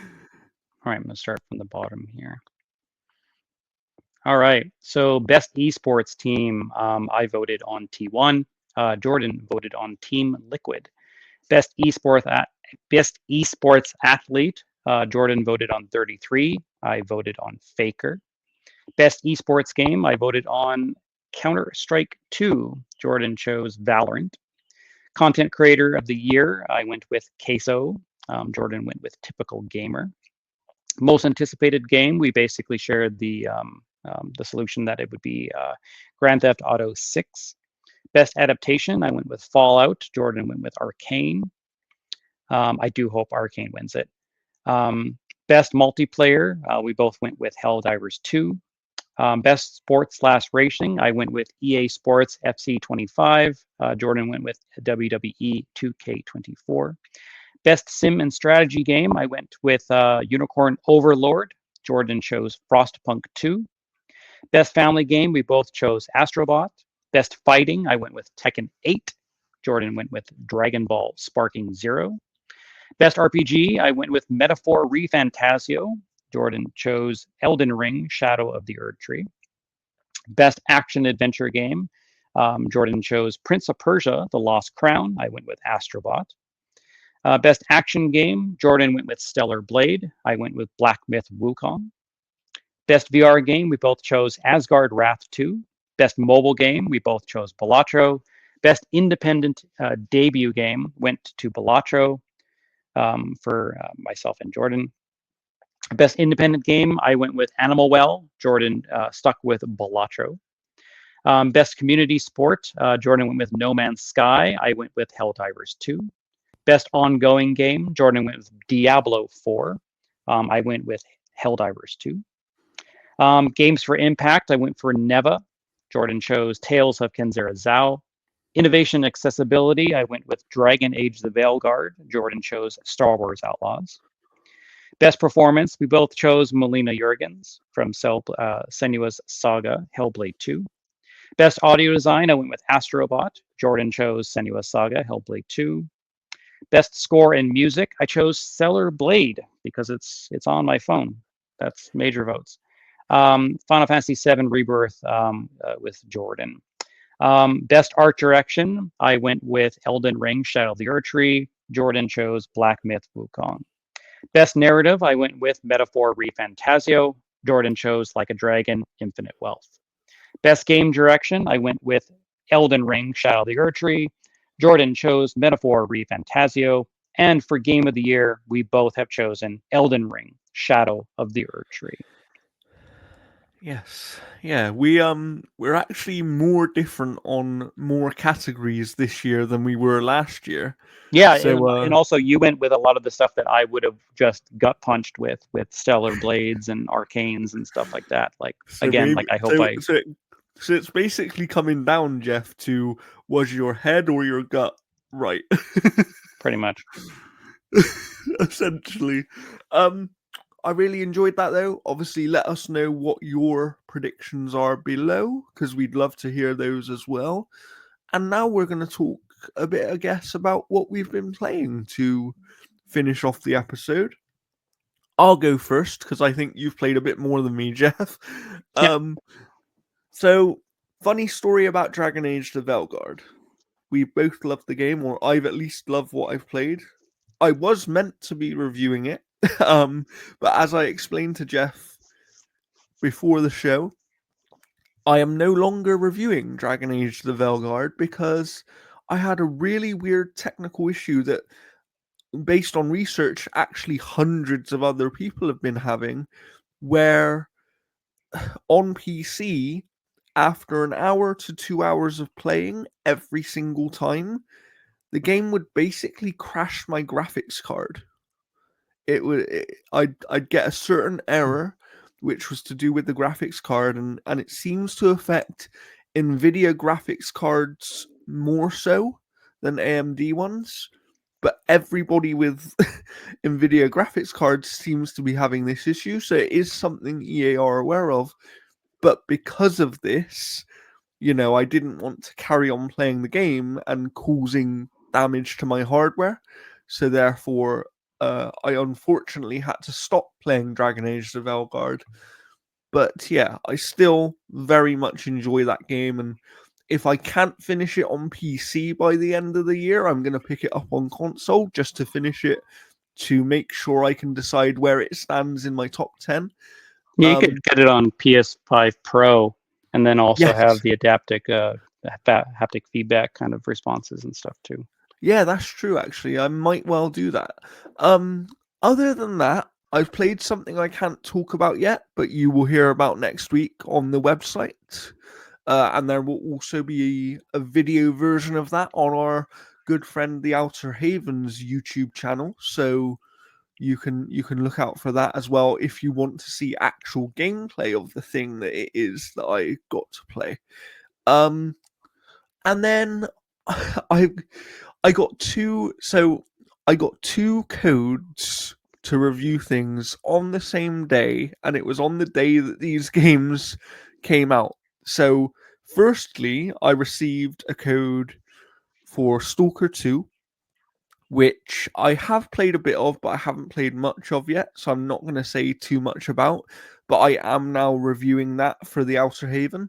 They originally had somebody else on that review, but they decided to pass it off to me, um, as I think it was sort of decided that it's more my style of game than this other person.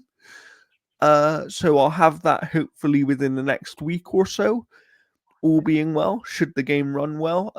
What I will say, because you might have heard in the reviews that there are lots of technical issues. Yeah, Um, Skill Up basically said he cannot recommend it yet. yeah, but what I would say is go and watch the Digital Foundry review, because what I found is essentially exactly what they said. Okay, and I'm playing on PC. Obviously, your experience on the console might be different. My understanding is that if you're playing on console, you should probably play in the quality mode and not the Okay, performance mode, I'll have to try that. because the quality mode, it sounds like, is a locked 30 FPS, whereas the performance mode, the frame rate is so variable that it just Yeah, makes for not a good experience. I will say that people don't look near as good as the reveal trailer. Yeah. Um yeah, that's true.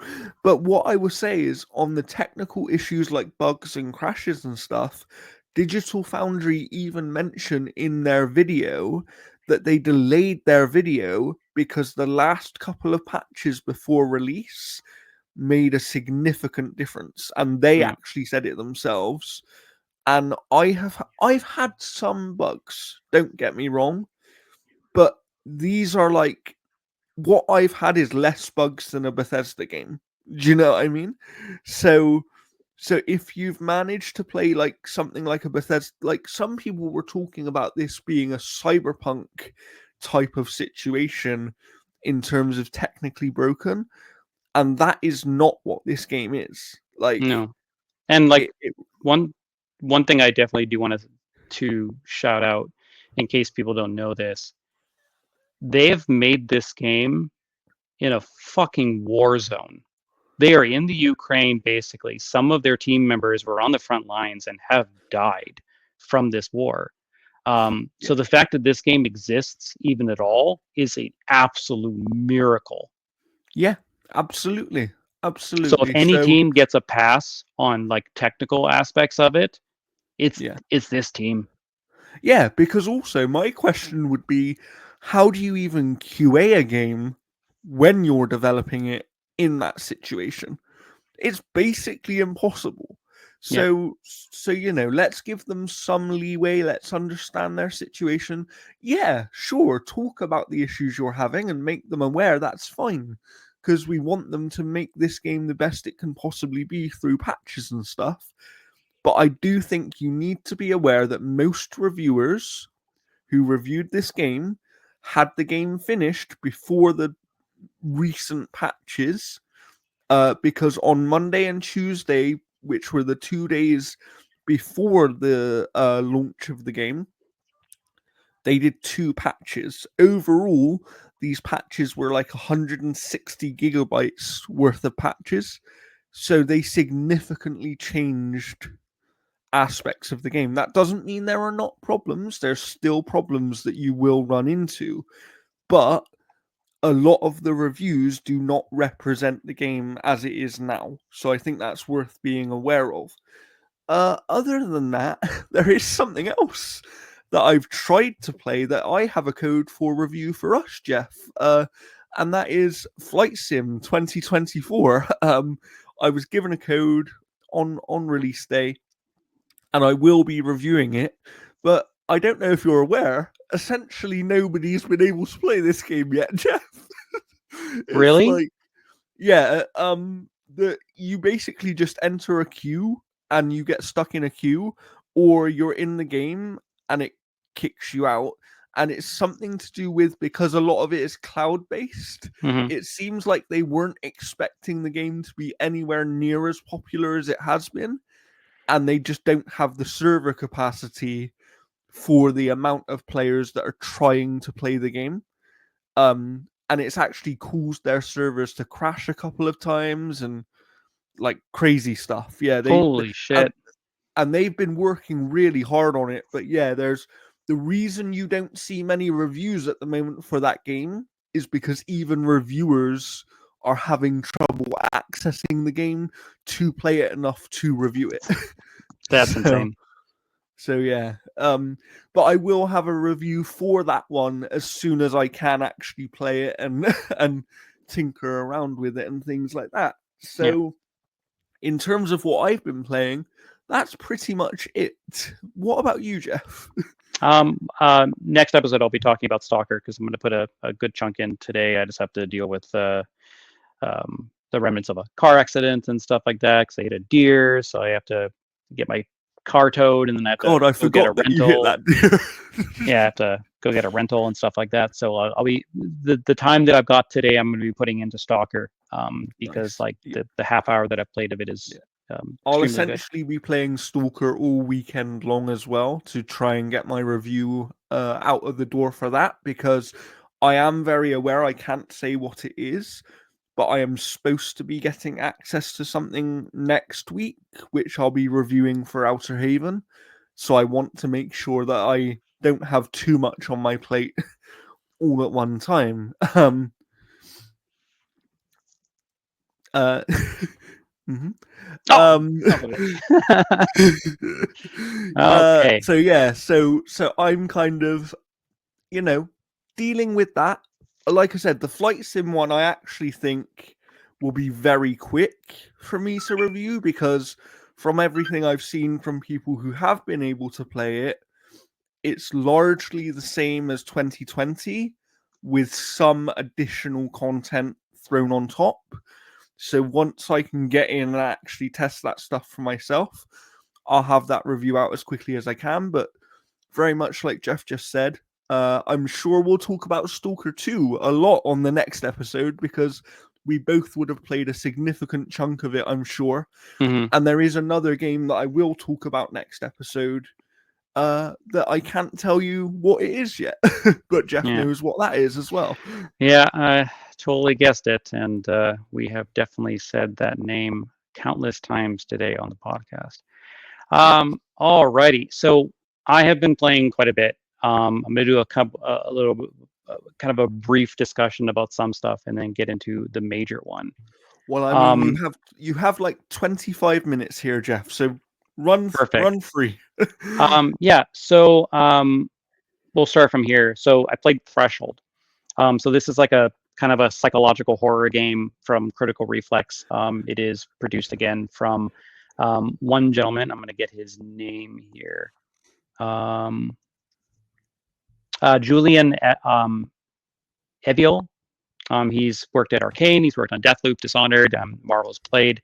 So this game basically is you start as it's almost looks like it's on the PS1 and 64, like those types of visuals. And I'm not going to say too much on the story, just because the game is only like 3 or 4 hours long, pretty much. So it is a short game. But basically, you are a worker at this little border post, like a kind of mountain range type of thing, and your job is to essentially blow a whistle into a megaphone to make the train keep moving.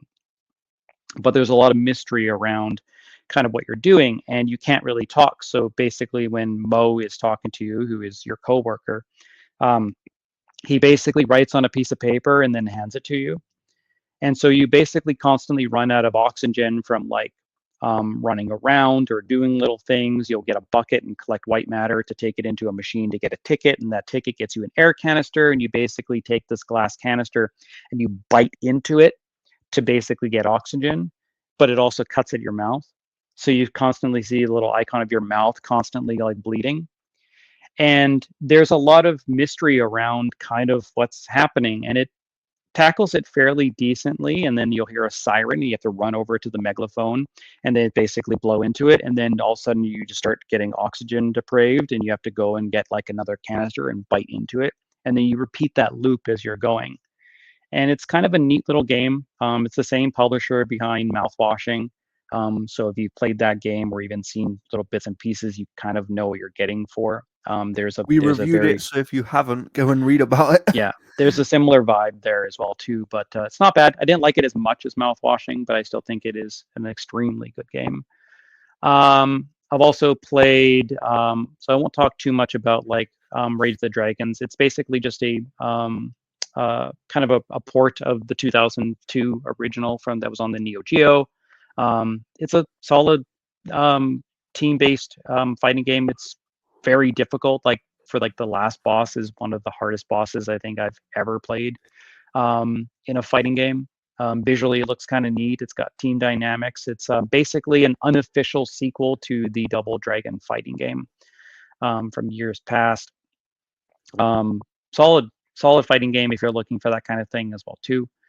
Awaken Astral Blade was pretty decent. There's some. I think the story is completely forgettable. I think the voice acting performances are not fantastic, but the action and art of that game is really really good. Lastly, I'll talk about Slitterhead.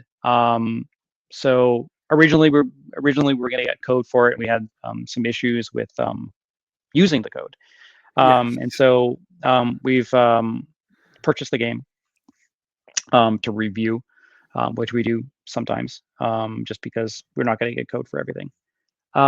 Slitterhead is an interesting game because you have essentially Kiichiro Toyama, who's the creator of Silent Hill. You have Akira Yamaoka, who's the composer of Silent Hill. And this is a situation that's similar to something like um, what's that game? Shadows of the Damned, where you have like these like, Suda 51, and then you also have Shinji Mikami. Like you have these creators, and you also have the same composer who is Akira Yamaoka. Basically, you have these auteurs that are creating this game, and so I had a lot of expectations going into Slitterhead, expecting it to be a horror game. It's not a horror game. It wears a horror game on like a skin suit pretty much, but it's not a horror game. Like these slitterheads are these like praying mantis type of creatures that look neat, but in every instance they're running away from you. They're never stalking you, they're never chasing you, they're never feeling like a threat. And the point of Slitterhead essentially is you play this kind of corporeal type of like spirit who essentially can work their way into physical bodies and kind of possess them. It's almost like a symbiote type of relationship where there's still some free will and still some ability there. But you basically jump from people to people to people, and you have a set of 8 characters that are enhanced by this possession. So they have core abilities and things like that. But the problem is those characters can influence the mind of this spirit. And the game itself focuses generally on 2 people.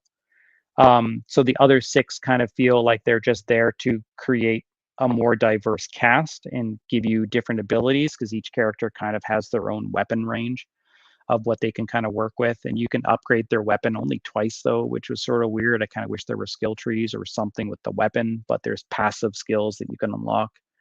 But basically this spirit's goal is to eradicate the slitterheads, and I'm not going to say why because it's a spoiler.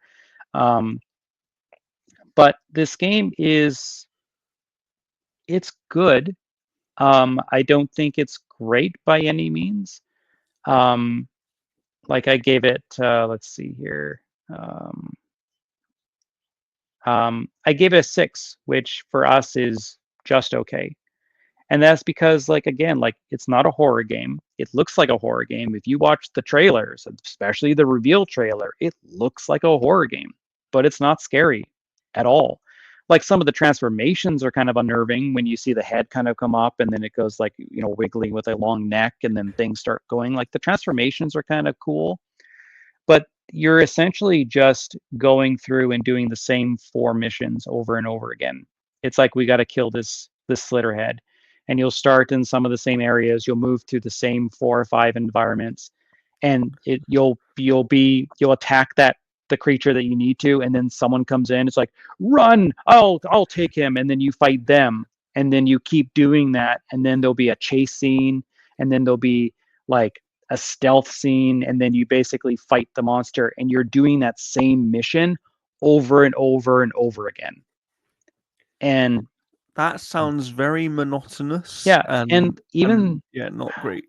like the visuals don't look that great. I don't think the city looks anything better than something like Sleeping Dogs. The Wow, characters okay. look like plastic dolls, especially Anita, who I think is probably one of the best looking characters. She's the sex worker that you essentially take, and she's got this neat look. But the problem is they're like, we have to put masks on to protect our identity. So you have this very unique looking sex worker who's got like orange hair and like this black outfit, and she's just basically wearing like a COVID mask. as her identity, That's like brilliant. to block her identity. It's so weird. Like at least the kid, like the student that you have, puts like a sweater over his head or something like that. Like it's such a weird narrative thing. But like the game's got a good foundation of where it could continue, because it like the game's basically about time travel. You basically travel back in time to try to fix little things and stuff. So like initially, like one of the characters dies, and then you basically go back in time and save them, and then they join you. And in fact, every character except for two join you on the brink of death. You get one character, Blake. He's a cop. He just joins you. There's no story or no narrative moment of when he joins you. They're just like, Blake is now available as a playable character. I'm like, why? He just joins you. It's so weird. Um, it kind of reminded me of like Watch Dogs Legions, where you're just kind of taking control of just like random people and doing NPCs, yeah. extraordinary things. But no, like I think the game is just okay. I think I can see people going like, this game's amazing and stuff, but you're just doing the same fucking hour of that game over and over and over again. And that's the thing that just kind of sucks. Like I think again, the slitter heads look neat. I think the concept of are neat. I think they looked better in the reveal trailer. They looked less like insects. But these things are basically just look like praying mantises. And then like the slitter heads that you're fighting that don't transform, they almost look like they have like seahorse heads. Um, and they're kind of like creepy looking. But again, it's like the same. It's just the same hour of gameplay over and over and over again. And that's the thing that just kind of takes the wind out of the sails for this game, is that you can tell that this game had an incredibly tiny budget, Yeah. because you're just revisiting the same environments constantly. It's a Um, shame because I remember when we first saw this game and I thought it looked really interesting, like just as a concept. yeah. But it sounds like, they've not been able to deliver on that, Well, remember how the unfortunately. reveal trailer, it kind of had that shadowy thing and stuff, and you see the monster going over, and that looked creepy and cool. And you're like, oh, this is going to be terrifying. And then it Yeah. has that monster, and it kind of like warps back down to that lady that's on the side of the building, and then she kind of Yeah. smiles. Like Yeah. it doesn't have the horror, and it doesn't have that tongue-in-cheek humor. It exists in the middle without anything to kind of tether it to something. It's not a horror game. Like I would say it's a horror game in the same way that Ghostwire Tokyo was a horror game. Okay. Like Okay, that makes it's a sense. horror game that's not scary, Yeah. and it Okay, doesn't you have know, that makes anything sense. that's it doesn't even have anything that's kind of unnerving. Like you take a look at like say like the movie like Long Legs. All right, Long Yes. Legs is kind of like a psychological kind of like horror movie in a way, and there are some tense moments, and you get something like Nicolas Cage's performance that can be incredibly unnerving. Yeah. But and It's again, unnerving, it's it's not not scary. scary, you know? Yeah. And that's where like that game kind of like just doesn't even have the unnerving part. Like the Slitherheads generally made me creeped out. There'd be something here, but every Yeah. single time you encounter one of them, it just runs away and you have to chase it. Ugh. It's So you weird. did so you didn't enjoy your time. It's just okay. Fair, fair. Have you played anything else? I mean, like I put out the review for Echoes of Wisdom. Let me scroll up I mean, we here. all know what you think of that by now, Jeff, don't worry. Yeah, like honestly, like I liked it less than Slitterhead. I gave it a 5 out of 10. Wow. Um, Wow, okay. like it's just like Echoes of Wisdom. Like this is the first Nintendo-made game where you're playing as Zelda. It's not the first time you've played as Zelda. There was the god awful CDI game. She was Yeah. amazing to play in Hyrule Warriors and Age of Calamity. Age of Calamity is still the I think the best Zelda game on the Switch right now. Even though it just runs like ass. So I'm hoping the Switch 2 will allow me to play that game at 60 FPS. Um, but no, like it's just a piss poor debut for Zelda. Like I think the art design, I think that's charming. I think it's got that Link's Awakening remake type of thing. But the problem is that game didn't run that well, and this game runs worse because the world is much bigger. Like you can break the game with the echoes and all that kind of stuff, and I think the echoes are fine. And they give you like 150 echoes. You will use 4 of them. Like you will use the same ones over and over again, and it's such a nightmare to scroll through all of them to find the ones you want. Um, I don't think the story's great. I don't think the characters are memorable at all. And then it comes down to it's like, okay, Zelda is the hero and stuff, but then you rely on this like spiritual version of Link constantly to do any type of combat. Like it's like Zelda still needs Link to be functional. Yeah. Like I don't know. I just don't think that I don't still think it's that great.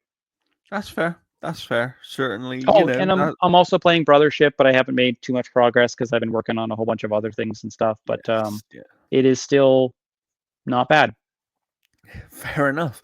Well, if you can't tell, we're both very busy, and that's why things haven't happened maybe as quickly as we would have liked.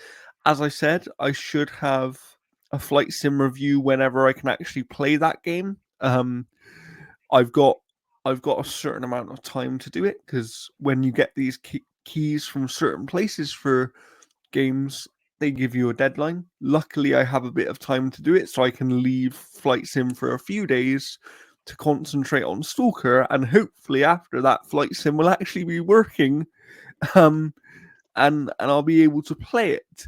Uh, nice. And yeah, I think hopefully we'll get some more stuff done soon. I'm still going to be adding more of our older reviews to our Open Critic page for those of you that follow that as well. And Jeff, I believe you have a little bit of stuff to say about things that you're working on, right? What do you have going on? Well, basically just some gaming news. I was just trying to see whether or not there is anything substantial. Oh yeah. So in terms of like PlayStation 5 Pro, there is a Silent Hill 2 patch out that apparently addresses the PlayStation 5 Pro issues. Oh, Um, okay. That's but in good. terms of PlayStation 5 Pro news, CD Projekt Red has no plans for a Cyberpunk PS5 Pro patch. Wow. Okay, that's actually Um, surprising. Yeah. Also, Xbox Cloud Gaming now lets players stream select games that they own. So that's a that's feature a that that's a big one. they've been I kind believe of I saw that hyping up. that's starting with 50 games as well, and there are some quite big ones in there. Cyberpunk is actually one of those. So Yeah. yeah, if you've got Game Pass Ultimate, you can now stream on your mobile or other devices several games that you likely own. Yeah. You know, And Balattro's one of those as well. So yeah, another unfortunate little bit of news is Unknown Nine Awakening developer Reflector Entertainment has suffered layoffs. I think that's just because that game came out and no one talked about it. We yeah, requested a review, we didn't get it. I would have loved to have tried it, but it is unfortunate. But again, I don't know any single person who has ever talked about that game no, I don't know anyone. at all No, whatsoever.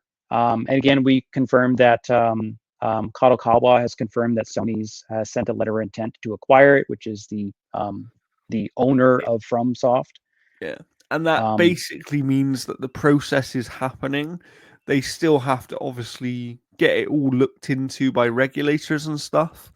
well, it's But the letter of intent that they haven't actually apparently like I don't know if Kadokawa has like because I think they just say that they received the letter. I don't think they're actually looking to yeah, um, yeah, I'm not exactly too sure, but it's that going to would be interesting to absolutely see what suck. happens. Yeah, Like it not would. just the fact that From Software would be Sony exclusive or whatever, but There's a lot of like, anime reasons it would suck as well.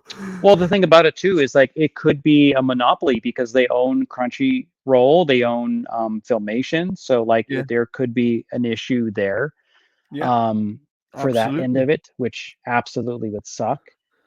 Yeah. Um, but Do we have any more news before we sign off of this episode?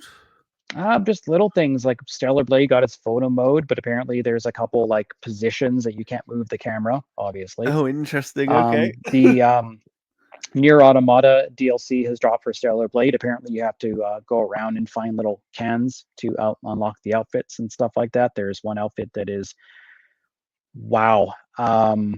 Yeah, that's going to be the most popular outfit, I think, for Stellar Blade.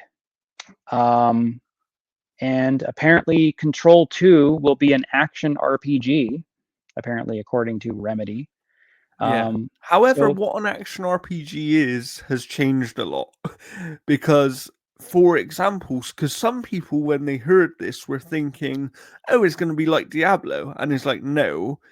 The recent Assassin's Creed games are also considered action RPGs. if Control was a Diablo game, like a hack and slash isometric game, I would love it so much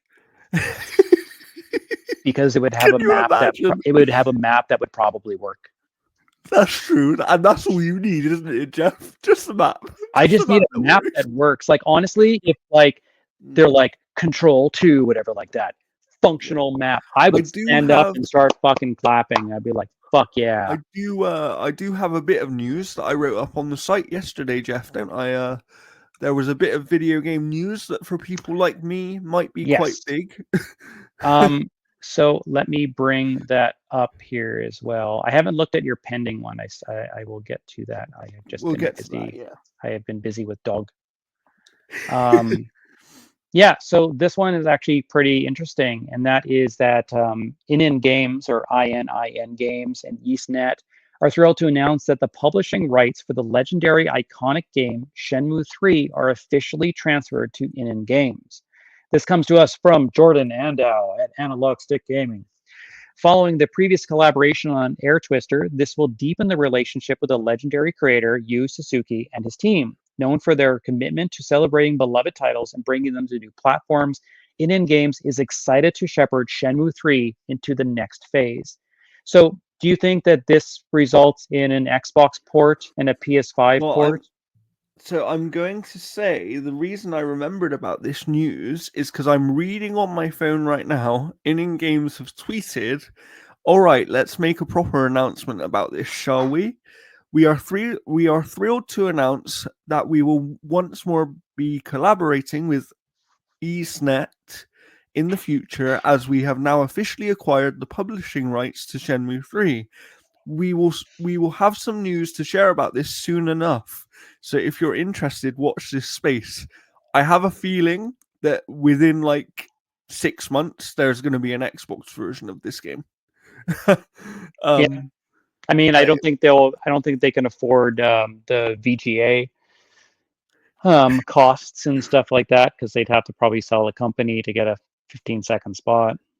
that's true. That is true. But yeah, I really would expect this game to be on Xbox. I'm actually surprised, and I said this in the past. As you know, Jeff, this is one of my favorite franchises. As much as I am not a lover of Shenmue 3, but I do forgive that game a bit because it was limited by the fact that, it was crowdfunded. And yes, it did have some Sony money behind it, but it didn't have the same sort of budget the first two games had. And therefore, it was limited. But I am surprised, and I always said this, I'm surprised that they didn't go to Xbox to partner anyway, because the second game in the franchise, at least in North America, was Xbox exclusive. Yeah. So they had more of a history with the franchise than PlayStation did. Those games were not released on PlayStation until until they ported the 1 and 2 collection to the platforms in like 2018, I believe it was. So that was always surprising to me. I do think this means that Shenmue 3 is probably going to come to Xbox because it's already on PC, Yeah. so And I think it'll doesn't come need to Switch too. PC. Yeah, maybe it will actually. That's a good point. I didn't think about that one. Or maybe Sega's going to make a new Dreamcast and it'll come out on the Dreamcast. I think Sega being bought by Microsoft is a better chance of a Dreamcast 2 coming out. Wow, that's fair. I do want to say, because people were getting a bit confused with this news yesterday. They haven't acquired the rights to the Shenmue IP. They've acquired the publishing rights to Shenmue 3 Mm, specifically. Sega technically still own the Shenmue IP. They just let EastNet use it out of, love and respect for Yu Suzuki, who made that IP in the first place. yeah. Like, that IP wouldn't exist without him. So they don't own the IP, so don't expect a Shenmue 4 anytime soon.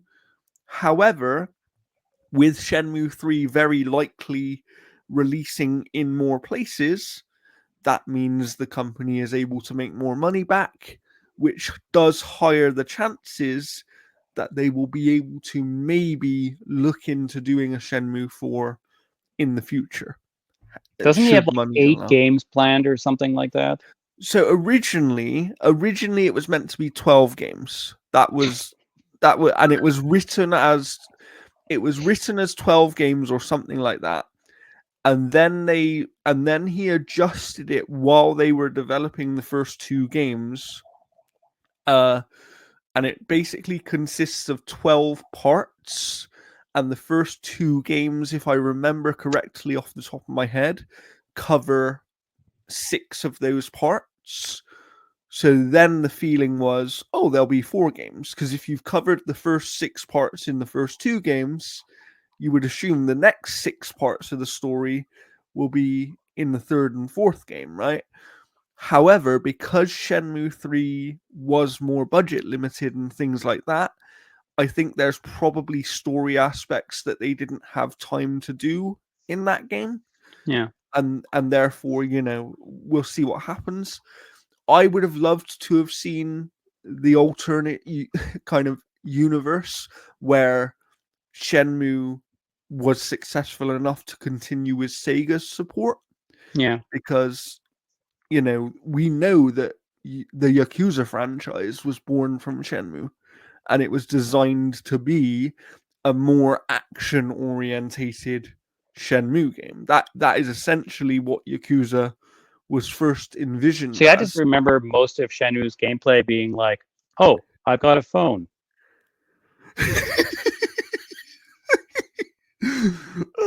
Maybe we'll make you revisit it one day, Jeff. If Just Shenmue for a laugh. 3, if Shenmue 3 gets announced for Xbox and I can get code because I've got a connection with this, I will review Shenmue 3. Nice. Okay. There we go. There we go. We'll hold Jeff to that. We will all hold Jeff to that. It's now on record I'm and will looking live for on our sailors. YouTube channel forever.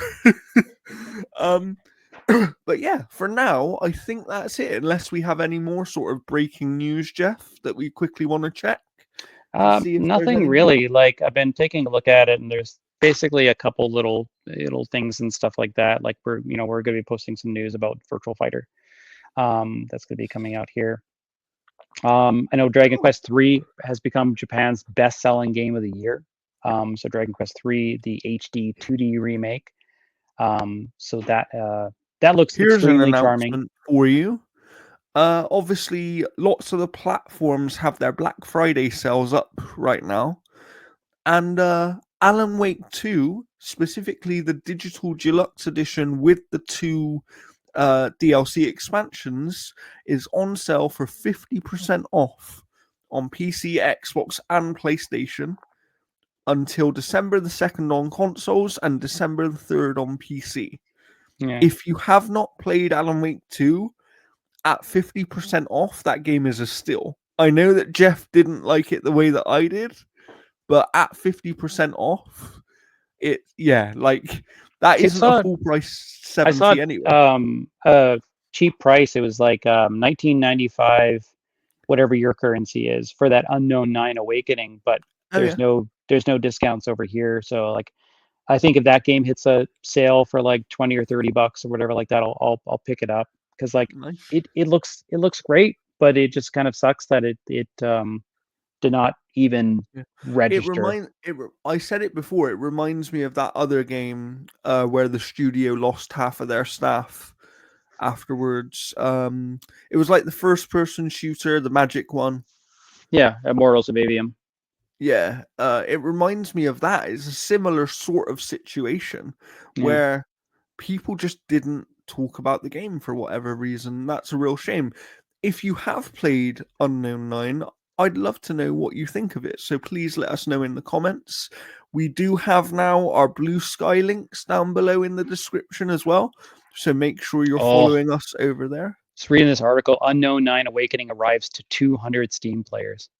Oh wow. Oh wow. Okay. So that's Concord level of bad. Yeah. So that again, like it's just one of those games that I don't think was like marketed terribly well. I Yeah. mean, it sucks because it's got the girl who plays Yennefer in the Yeah. Witcher show. Yes, it does. Yeah. Yeah, that's a real shame, and it is sad news for that studio. But hopefully, they're able to continue and at least make something else and have another project because what they created does look good. I haven't Yeah. played it, so I can't speak to it, but they Yeah, if I can certainly get it, if I clearly can get have it cheap, something there. I'll play it and I'll definitely see what I can do to put out a review for it. But Nice, nice. But yeah, for now, I think that's all we have. Do we have any announcements to make, Jeff, before we end the show? I don't think so. Nothing that I'm aware of. No, I'm Okay, just waiting for a bunch of games to kind of to kind of arrive and whatnot. And fantastic. yeah, Well, I guess the one announcement I could make is look out for a preview of some game on Monday. That'll be coming to you on Monday. I actually have to write that up later today. I'm gonna start writing that up. So yeah, look out for that on Monday. So make sure you're following the website. Like I said, follow us on Blue Sky because we're trying to be more active there. It's a much nicer place than that other place. And we have we're all our getting sort of we're getting about 4 or 5 followers, I think, pretty much a day just from some basic stuff. So nice.